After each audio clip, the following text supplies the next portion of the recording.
अभी एक फैशन हो गया है, आम्बेडकर आम्बेडकर आम्बेडकर आम्बेडकर आम्बेडकर आम्बेडकर। इतना नाम अगर भगवान का लेते तो 7 जन्मों तक स्वर्ग मिल जाता। शहासाहेब, तुम्ही संसदेच्या सभागृहामध्ये आंबेडकर आंबेडकर हे फॅशन झाली म्हणून सांगितलं, आणि ज्यावेळेस तुमच्या अंगाशी येईल त्यावेळेस तुम्ही म्हणता काँग्रेसने असं केलं, काँग्रेसने तसं केलं, नेहरूने असं केलं, नेहरूने तसं केलं। अहो, तुमची चूक तुम्ही सांगा ना। काँग्रेसवाल्यांनी तुमची चूक दाखवली म्हणून तुमचा पोटसूळ उठलाय। सामान्य भारतीयांना काय देणं घेणं नाही, कोणी प्रश्न उचललाय कोणी काय केलंय। तुम्ही आंबेडकरांना फॅशन बोललात। शहासाहेब, तुम्हाला या देशातला समाज माफ करणार नाही।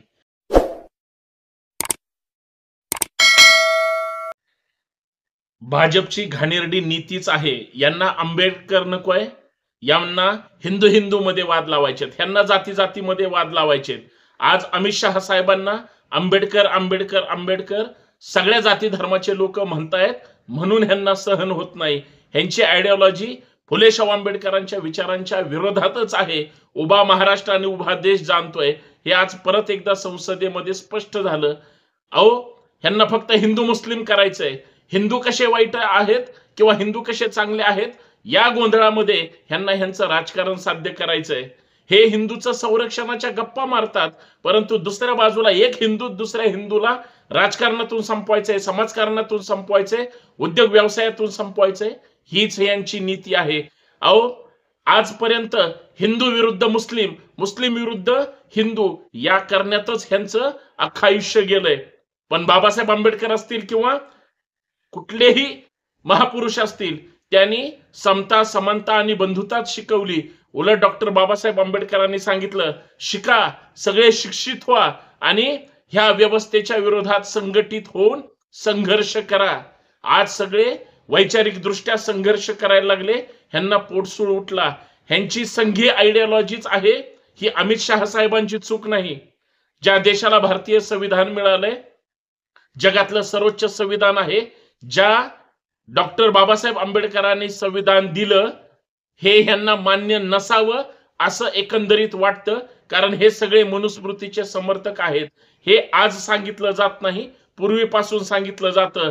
जे जे मनुस्मृती समर्थक आहेत त्यांनाच स्वर्ग आणि नरकाची दारं माहिती आहेत। अरे, तुम्ही अजून हयात असताना तुम्ही स्वर्गाची चर्चा करता। जे नास्तिक आहेत त्यांना स्वर्ग आणि नरक त्याच्या पुढे जाऊन प्रबोधन हे शब्द सुचतो। धर्मामध्ये, जाती जातीमध्ये ज्यांनी विष कालवलं त्यांच्या विरोधात एकच नाव वापरलं जातं, ते म्हणजे आंबेडकर। कारण आजपर्यंत स्पृश्य अस्पृश्य वर्णवर्चस्ववादी व्यवस्थेने इथल्या बहुजनांना गुलाम केलं। बाबासाहेबांनी ती सगळी जोखडं तोडून टाकली, मनुस्मृती जाळली। आज घराघरामध्ये कुठल्याही जाती धर्माचा माणूस असू द्या, एक पुस्तक तरी आंबेडकरांचं वाचलं जातं।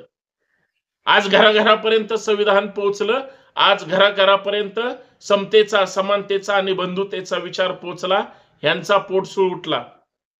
हे लोकांची दिशाभूल कशी करतात? का झोंबलं आंबेडकर आंबेडकर अमित शहा साहेबांना संसदेच्या सभागृहामध्ये? कारण यांची आयडियोलॉजी आहे। ह्यांचे गोळवळकर चालत नाहीत, ह्यांचे हेगडेवार चालत नाहीत, ह्यांचे कुणीच चालत नाहीत।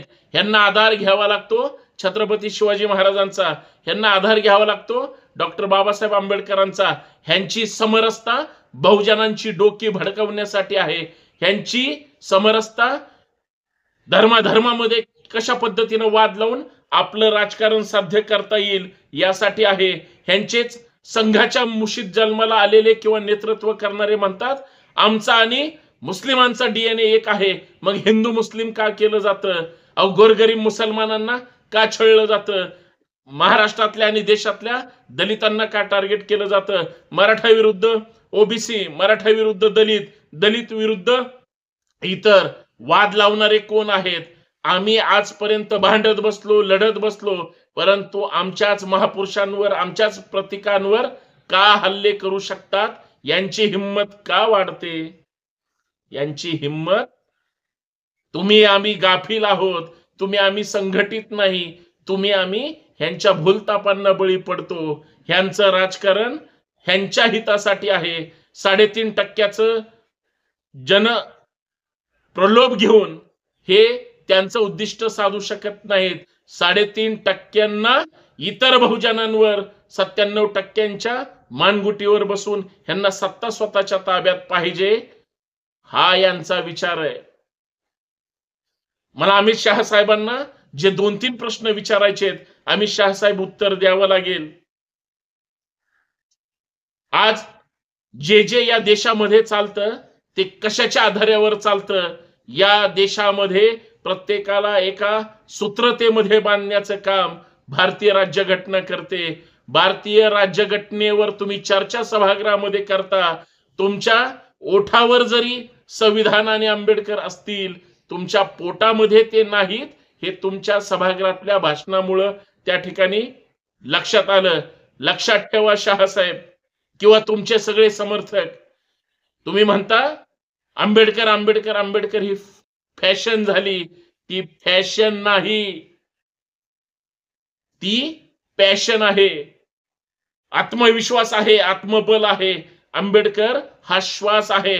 जब तक सूरज चांद रहेगा आंबेडकर साहब का नाम रहेगा ही साधी घोषणा नाही. तुमचा प्रॉब्लेम कुठे आहे? तुम्ही दुसऱ्याला फक्त कमी लेखण्याचं काम करता. तुमच्या शब्दातून खरं आलं असेल किंवा खोटं आलं असेल. अमित शहा साहेब, तुम्ही आंबेडकरांप्रती चांगलं बोलला असाल किंवा वाईट बोलला असाल, पण तुमच्या जे पोटात आहे तेच ओठावर आलंय, आणि ज्यांच्या पोटातलं ओठावर येतं ते खरं बोलतात. तुम्ही कितीही सावरासारव करा, भाजपला आंबेडकरी चळवळ, आंबेडकरी विचार हा मान्य नाही.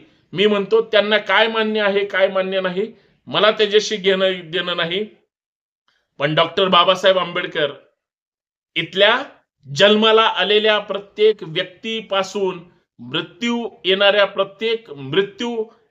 प्रत्येक माणसापर्यंत संविधानाच्या चौकटीत जे मूलभूत हक्क अधिकार जगण्यासाठी अपेक्षित आहेत ते आंबेडकरांनी दिले.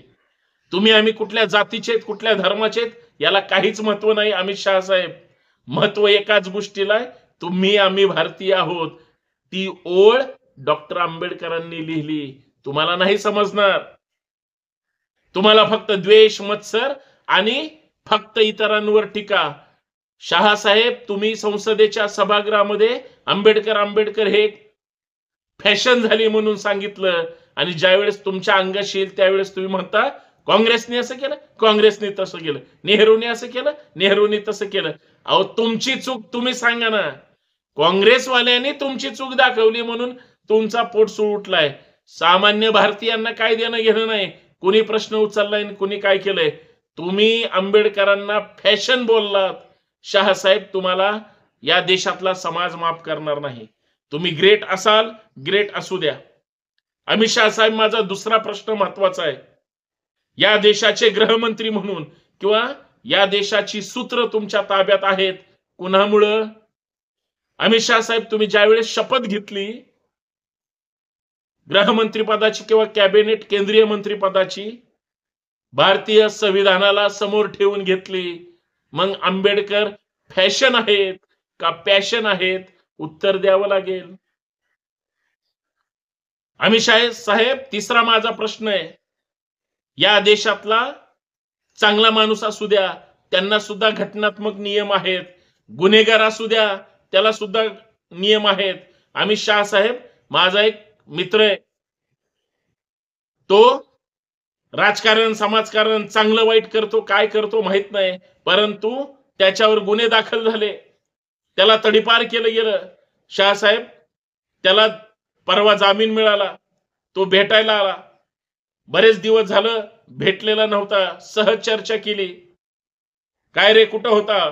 मला नंतरच्या काळात त्याचं काय चाललंय माहित नव्हतं, कारण त्याची आयडियोलॉजी आणि त्याची वृत्ती ही समाजाला पूरक नव्हती. त्याने सांगितलं की तो तडीपार झाला होता, जामिनावर सुटला. मी म्हणलं, जामिनावर सुटला, आता तरी नीट वाग, नीट बोल, नीट राहा, चांगल्या पद्धतीनं चांगलं आयुष्य जग. त्याच्यावर तो म्हणाला, काय चाललंय सध्या जोरात सत्ता आली, पण तुमचं काय चालू आहे? मी म्हणलं, चालू आहे सामाजिक चळवळी. हा देश छत्रपती शिवाजी महाराज आणि फुले शाहू आंबेडकरांच्या विचारावर चालला पाहिजे. तो म्हणला महाराष्ट्र चालत असेल ना, पुरोगामी महाराष्ट्र आहे, तो म्हणला असंख्य प्रश्न केले. मी म्हणलं हा नावाला फुलेशाह आंबेडकरांच्या विचारांचा आहे, त्या कृतीनं राज्य करते, काम करत नाहीत. तुम्ही सारखं सारखं तेच तेच बोलताय. मी म्हणलं थांब, तुला कशावर ऑब्जेक्शन आहे? अमित शहा साहेब तुमच्या वाक्यावर आम्ही चर्चा केली. तो म्हणला खरंय अमित शहा साहेब बोलतात ते की काय सारखं सारखं आंबेडकर आंबेडकर करता, फुले फुले करता किंवा शिवाजी महाराज करता. मी म्हणलं दादा थांब जरा. ज्या सत्यशोधक चळवळीची मुहूर्तमेढ या पुण्यापासून महाराष्ट्रभर देशभर ज्या फुलेंच्या विचारातून उभी राहिली, तेच विचार तुला कधी काळी चांगले वाटत होते. ज्या शाहू महाराजांनी आरक्षण दिलं किंवा सुरू केलं होतं, डॉक्टर बाबासाहेब आंबेडकरांनी त्या संविधानात त्या ठिकाणी नमूद केलं, त्याच आरक्षणाच्या जीवावर तुझी मुलं बाळ शिकली किंवा तुला चांगल्या सवलती मिळाल्या. तो आता म्हणाला ना काय आंबेडकर आंबेडकर करतोय. अरे जो व्यक्ती तडीपार होता तो म्हणतोय काय आंबेडकर आंबेडकर करतो. मी त्याला सांगितलं दादा,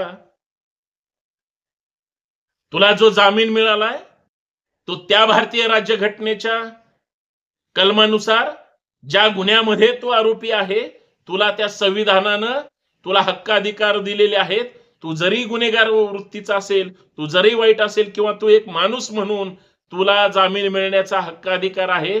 तुला त्या बाबासाहेबांचे उपकार आहेत, त्यांनी संविधान दिलं. तो गप्प बसला, पुढे काही बोलला नाही. म्हणलं कसे होते आतले दिवस, तो त्याच्यावर चर्चा करायला तयार नाही. माझा प्रश्न थेट आहे, शहासाहेब, जर या देशाचं भारतीय संविधान चांगल्या लोकांना आणि वाईट लोकांना त्यांना हक्क अधिकार देतं किंवा त्यांना शासन सुद्धा करतं, ते संविधान निर्माते आंबेडकर फॅशन कसे काय असू शकतात? प्रत्येकाची पॅशन आहे. आत्मविश्वास, बळ आणि कर्तृत्वच प्रयत्नांना आणि संघर्षाला बळ देतं. कदाचित तुम्हाला माहित नसेल, शहासाहेब तुमची पाची बोट काय हातापायाची बोट तुपात असल्यामुळं तुम्हाला ते कळणार नाही. शहासाहेब, ज्यांचं पोट पाठीला चिटकलेलं आहे त्यांना विचारा भारतीय संविधानाचं महत्व काय, आंबेडकरांचं महत्व काय. आज आम्ही कुठेही राहत असू, आम्ही कुठल्याही जाती धर्मात जन्माला आलेले असू किंवा आम्ही भारतीय नागरिक म्हणून ज्यावेळेस जगतो त्यावेळेस आम्हाला आमच्या अस्मितेचा, आमच्या प्रेरणास्थानाचा आम्हाला अभिमान वाटतो. त्यावेळेस आम्ही मागं वळून पाहत नाही आमची जात कोणती आहे, आमचा धर्म कोणता आहे. तुम्हाला तसलं राजकारण करायचंय, तुम्हाला तुमचं राजकारण तुम्हाला तुमच्या जातीच्या धर्माच्या नावावर चालवायचंय, तुम्हाला हिंदूंना मुस्लिमांच्या विरोधात वापरायचंय, मुस्लिमांना दहशतीत ठेवायचंय. मग मुस्लिम पेटून उठतील आणि मग तुम्ही म्हणणार हिंदू खतरे में है, मग तुम्ही अजून हिंदूंना घाबरवणार. तुम्ही शेवटी सगळीकडून सत्तेत येणार हे सगळ्यांना माहिती आहे. आता तरी महाराष्ट्रातल्या देशातल्या जनतेने शहासाहेबांच्या या वाक्यावर थोडा तरी विचार करावा आणि जे भरभरून त्यांना सगळं देत आहे त्याचा फेर विचार करावा. बास. पण लक्षात घ्या, या देशाच्या संविधानाचा निर्माता एकच व्यक्ती आहे, ते म्हणजे डॉक्टर बाबासाहेब आंबेडकर. आणि त्यांच्या प्रति जर असं कोणी बोलत असेल ते अत्यंत दुर्दैवी आहे असं म्हणावं लागेल. शेवटी ज्यांचे उपकार आहेत किंवा ज्यांच्यामुळे आपल्याला हे सगळं मिळालंय त्यांच्याविषयी अशी प्रतारणा करणं म्हणजे हे फार वाईट गोष्ट आहे. पण प्रत्येक चळवळीचं विद्यापीठ, सत्यशोधक, पुरोगामी, परिवर्तनवादी किंवा विज्ञानवादी चळवळ ही फक्त आंबेडकर चळवळीमुळं त्या ठिकाणी जिवंत आहे, ती जगते. आंबेडकर चळवळी मुळच सगळ्या चळवळी ह्या चांगल्या पद्धतीने काम करू शकतात. सगळ्या चळवळींचं विद्यापीठ म्हणजे आंबेडकर चळवळ आहे. फक्त त्यांच्यासाठी ते ग्रेट वाटतात आणि तुमच्या माझ्या आपल्यासाठी आपण सगळेच त्या ठिकाणी ग्रेट वाटतो. एवढंच काय ती अपेक्षा आहे. ज्यांना द्वेष आहे त्यांचा समाजाने फेरविचार करावा, एवढंच. शेवटी संविधान जिंदाबाद. जय जिजाऊ, जय शिवराय.